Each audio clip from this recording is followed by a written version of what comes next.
اللہ الرحمن الرحیم۔ پچھلے اسباق پڑھنے کے بعد اب آپ اس قابل ہو گئے ہیں کہ ان الفاظ کے معنی کو سمجھ سکیں۔ واجب ایک ایسی اصطلاح ہے جسے مختلف فقہا نے الگ الگ طریقوں سے بیان کیا ہے۔ یہاں ہم ان تمام اصطلاحات کو بیان کریں گے تاکہ اس کے مطالب و معنی ذہن نشین ہو جائیں۔ واجب عینی، انفرادی، یہ ایسا واجب عمل ہے جس کا بجا لانا ہر مسلمان پر انفرادی طور پر لازم ہے، مثلا جیسے نماز ادا کرنا۔ کسی بھی شخص کی زندگی میں اس کا یہ عمل یعنی واجب نماز وغیرہ کوئی دوسرا انجام نہیں دے سکتا۔ واجب کفائی، اجتماعی، یہ ایسا واجب عمل ہے جو تمام مسلمان برادری پر واجب ہے۔ اگر اس عمل کو کسی ایک شخص نے بھی انجام دے دیا تو پھر باقی برادری پر یہ واجب نہیں رہے گا۔ مثال کے طور پر ایک مردہ مسلمان کا اسلامی طریقے سے دفن ہونا ضروری ہے۔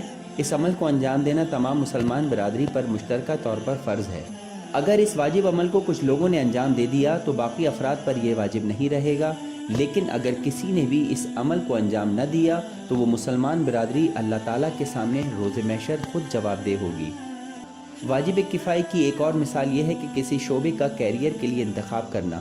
مثال کے طور پر اگر کسی شہر یا قصبے میں لوگ بیمار ہو رہے ہوں اور اس جگہ ان کی مدد کے لیے کوئی ڈاکٹر موجود نہ ہو، یا مثلا کسی قصبے میں کوئی ایسا عالم دین موجود نہ ہو جو اس قصبے کے لوگوں کو حلال و حرام کے بارے میں سکھا سکے یا اس حوالے سے کوئی مدد کر سکے، تو پھر ان تمام مسلمانوں پر واجب کفائی ہے کہ ضروری شعبوں میں سے کسی ایک کا انتخاب کریں، لیکن اگر ان میں سے کوئی ان خاص و ضروری شعبے کا انتخاب کر لے تو باقی افراد پر یہ واجب نہیں رہے گا۔ واجب فوری، یہ ایسا واجب عمل ہے جس کو فوراً اور تاخیر سے پہلے انجام دینا ضروری ہے۔ مثال کے طور پر اگر زلزلہ یا گرہن واقع ہو جائے تو اس واقعے کے زائل ہونے سے پہلے اس متاثرہ جگہ کے رہنے والوں پر واجب ہے کہ نماز آیات انجام دیں۔ واجب تخییری، یہ ایسا واجب عمل ہے جس میں انجام دہی کے لیے اختیار موجود ہے۔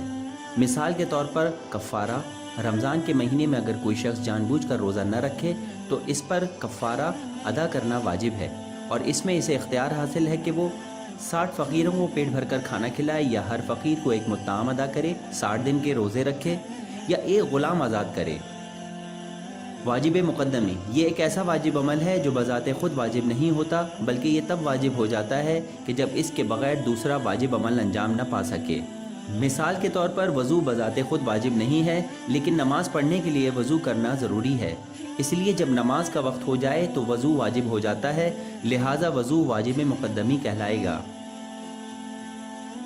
واجب تعبدی، ایسا واجب عمل ہے کہ جس کے لیے نیت واجب قربتاً اللہ کی ضرورت ہوتی ہے، مثلا نماز، روزہ، حج وغیرہ۔